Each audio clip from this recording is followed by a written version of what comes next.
it's Joy. Welcome back to my channel. Today, as you can see by all the dolls lined up in front of the camera, we are doing an All My Dolls video and an updated one. The last time I did an All My Dolls video like this was back in June of 2020, so it's been almost 4 years since I've done a video on my collection. I only had 200 subscribers back then, which was a huge milestone for me, but I also only had 8 dolls in my main family and 4 neighbor dolls, so 12 dolls in total. In this video, I'm going to be also covering the complete history of all the dolls that I've had throughout my American Girl collection journey, ones that I've used in previous stop motions, borrowed, fixed up, things like that. Now I have 19 dolls. 8 dolls in my main family of dolls that live in the dollhouse and are the main focus of my stop motions, and 11 other neighbor dolls, or extras, who occasionally appear in my stop motions. So as you can see, my collection has grown quite a bit, and even I was personally shocked by these numbers when I ended up counting them all up. So let's get into my American Girl collection as of March 2024, and hopefully it won't change too much between now and when I eventually stop collecting. I'm going to do this video in chronological order, so we start with my 2 oldest dolls, Addie and Samantha. They were both given to me by my grandparents and parents and were originally for my sisters, but when they grew out of dolls, I took them in. They don't appear in any of my stop motions very much because they are much older than my other dolls and they have soft vinyl and they don't have very specific roles. I used to use them occasionally, but since I got more dolls that are more easily used in my stop motions, I switched to using my newer dolls more. They were both purchased sometime before 2012, and Addie may have even been purchased closer to 2000. I'm pretty sure that my parents found Samantha secondhand. The first doll in my personal collection was given to me on Christmas Day of 2012. This is Miss Emily Lillian Bennett. I don't even think I knew what American Girl was before my parents surprised me with this doll. My mom found Emily at a garage sale with her box and didn't really know anything about American Girl at that point either. She said that she thinks there was another doll that she left behind because, of course, 6-year-old me didn't need 2 new dolls for Christmas. Now that I think about it, I'm really surprised that Emily stayed in such good condition since I was only 6 years old when I got her, and I remember thinking that I was much older and more mature than I really was. My second doll is Elizabeth Mabel Coleman. My parents got me Elizabeth for Christmas in 2013.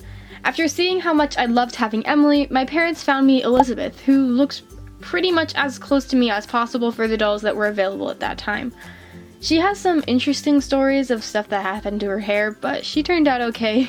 She used to have really dry and frizzy hair, but it's become much more smooth and not so frizzy over the years, even though the methods that we tried to use to make her hair less frizzy were, not the typical methods that you should use. The first doll that I bought of my own accord was Leah June Clark.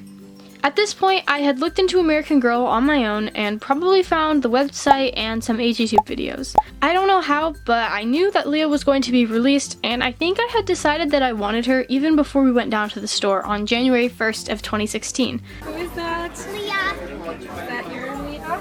Yes, my Leah.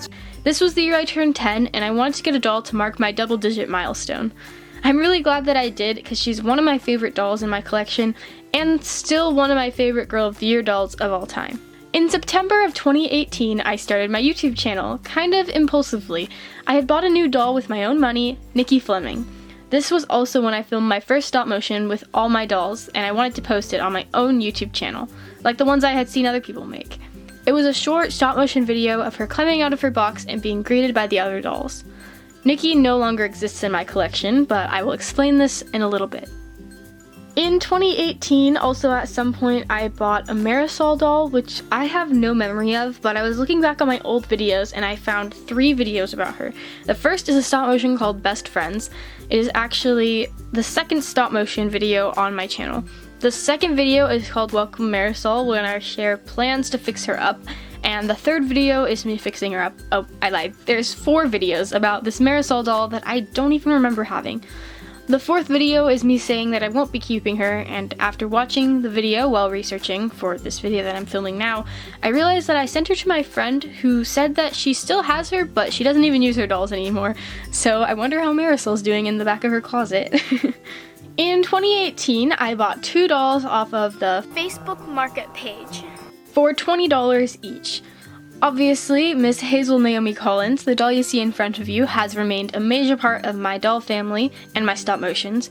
However, I was never a big fan of the Julie doll that I also bought at the same time, and I gave her to my sister, who eventually decided to sell her when she outgrew her dolls in 2022. So I no longer have Julie, but Hazel is still one of my favorite dolls in my collection. I also fixed up one of my friend's dolls for her and created a short stop motion about it when she left. In January of 2019, I began to create my one and only boy doll, Tyler Tony Mitchell. Yes, he's named after Dude Perfect. Originally, he was created by cutting my Nikki doll's wig into a short boy wig. I know, I was 12. This version of Tyler was featured for the first and only time in my Back to School in 2020 stop motion, which gained a lot of views surprisingly for how few subscribers I had at the time. Eventually, I got an actual boy wig for him off of Etsy, and his personality began to take shape. However, now I've switched his body to be that of an old Kit doll since I thought it made him look more masculine than my Nikki doll's body. The Kit's face paint was more faded and reminded me more of Reed and Asa from Mixie Pixie 7 than my Nikki doll did. So now, Tyler is basically a Kit doll, but he used to be my old Nikki doll, so that's what happened to her. And I'm probably selling her base eventually because I have no use for her right now. In February of 2019, I found a newly doll hospitalized, if that's a thing, Kanani doll. They had recently had her head replaced, so her wig was super silky and curly, and I felt that $200 was a totally reasonable price for a Kanani doll since I had heard so much about her being super rare and I got super excited to get her for myself. I also think that she's just a really beautiful doll. I don't really regret spending all of my Christmas money on her, but I probably could have found her for a better price if I had spent more time looking into it. I guess you could say she was a bit of an impulse buy. In March of 2019, I got two dolls. One I think was an Isabel doll with cut hair, but I thought she had been a Truly Me doll at the time. The other was a Julie doll, in which I sold shortly afterwards, and I still had the other Julie at the time. I customized the Isabel doll into a boy doll for one of my friends who had an AGTube channel at the time, but sadly doesn't post anymore. At my birthday party in May of 2019, one of my friends gave me her American Girl doll that she no longer used, and I kept the name that she had given her as Grace, but I lengthened it to be Gracelyn Lauren Mitchell. She is a super unique doll, and I gave her freckles. I think she is a Truly Me 19, but she has the Felicity green eyes, and I don't know if all the Truly Me 19s have Felicity green eyes, so I'm not completely sure. But I really think she looks adorable, especially with her little watercolor freckles. Also in May of 2019, for my 13th birthday, I was given Kit Margaret Kittredge by my parents. Originally, her limbs were really loose, and I was going to have her storyline be that she was in a wheelchair since it was really hard for her to stand up on her own. But I ended up fixing up her limbs, and now they work pretty well. Kit's movie was also one of my favorite original American Girl doll movies, and I have watched it so many times over. In January of 2020, I went to the American Girl doll store to see the release of Joss Kendrick, and I ended up using my Christmas money to buy Alexis Brinley Nelson. I couldn't imagine any other name for her. I think it fits her so well, and that is not the case for all my dolls. She is my tomboy doll, kind of inspired by Cassie from Mixie Pixie 7. She was my first doll with curly hair, and that was one of the reasons I was so drawn to get her. She has also been featured in a lot of my AGSMs. In March of 2020, I got an Ivy Ling doll from Craigslist and proceeded to take off her wig, customize her, and give her a red wig instead. Looking back, I kind of wish that I had just left her because she was a perfectly fine Ivy doll and I don't think I realized how rare she was. But I think I ended up selling her on eBay. For my birthday in May of 2020, I ordered a Truly Me number 58 from the American Girl website, and she is now known as Micah Brielle Thomas in my collection. Yes, she was named after Mixie Pixie 7. I bet you can guess which AGTuber I've watched and was inspired by the most. I don't know why I ordered her online instead of just going to the AG store near my house and picking her up in person, but she ended up turning out pretty good. At first, I was honestly disappointed in how crunchy and not full her hair was when I took her out of the box. But over time, her hair has loosened up. I think the older 58 dolls just have fuller hair than the newer ones. I had actually been deciding between 44 and 58 when I got Alexis, and I hadn't been able to get number 58 off my mind since I had gone to get Alexis. So I knew that the next chance I had to get number 58 too. For Christmas of 2020, I was given Nellie Hope O'Malley.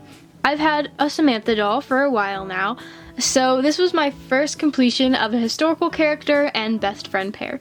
She's so adorable, and I wish I was able to use her more, but I'm still working on her personality, so she doesn't appear in my stop motions too much. In May of 2021, Molly had recently been re-released, and for my birthday, I decided to get the 35th anniversary of Molly, since she came in her original meat outfit and with her accessories. And I've been wanting Molly for a few years, since I knew that I had Emily and Molly was her best friend. This made my second historical doll and best friend pair completed. It's not my goal to collect all the pairs, but I think it's fun when I naturally end up collecting both dolls from a pair. In my stop motions, she ended up moving into the dollhouse for a short while, and recently moving out to make room for continuing my AGSM storylines focusing on my main 8 dolls. In April of 2022, the same friend that I had customized the boy doll for lent me her Joss doll so that I could complete a stop motion collab with Moon Dolls. I gave her back shortly after that video, and that stop motion is one of the ones I am most proud of to this day. For my 16th birthday in May of 2022, I went to the American Girl store and picked up Yvette Celeste Peters. I was unsure of which doll I would be getting that day and spent about an hour just staring at Claudie and Yvette, and I think about one other doll before I finally decided on Yvette, even though I was worried about her hair. She was my 16th doll at the time, which is pretty cool for my 16th birthday. She is also one of the most beautiful dolls I've ever seen, and I really want to use her more in upcoming stop motions. I also really like how she looks in 70s style clothing. In August of 2022, I was scrolling on Craigslist and I saw a listing for several American Girl dolls for what I think were between $30 and $40 each. They also had a lot of accessories and clothing. I went down there to look at the clothing and accessories mostly and ended up heading home with 2 new dolls. The seller also had a Melody, Isabel, and a Truly Me 30, which was slightly TLC. Anyways, I drove home that day with these 2 new dolls, Amelia Paige Beckett and Kennedy Elise Miller. I'd been wanting a redhead for a while, and number 61 is so beautiful. I didn't really count Nellie as a redhead because her hair is more strawberry blonde than red, so I decided to get number 61 as well. I added freckles to her shortly after, and I love how they look on her. I also added a beauty mark to Amelia to give her some uniqueness in my collection. I'm still working on personalities for these 2, but I really love both of them and I'm really excited to continue using them in my stop motions.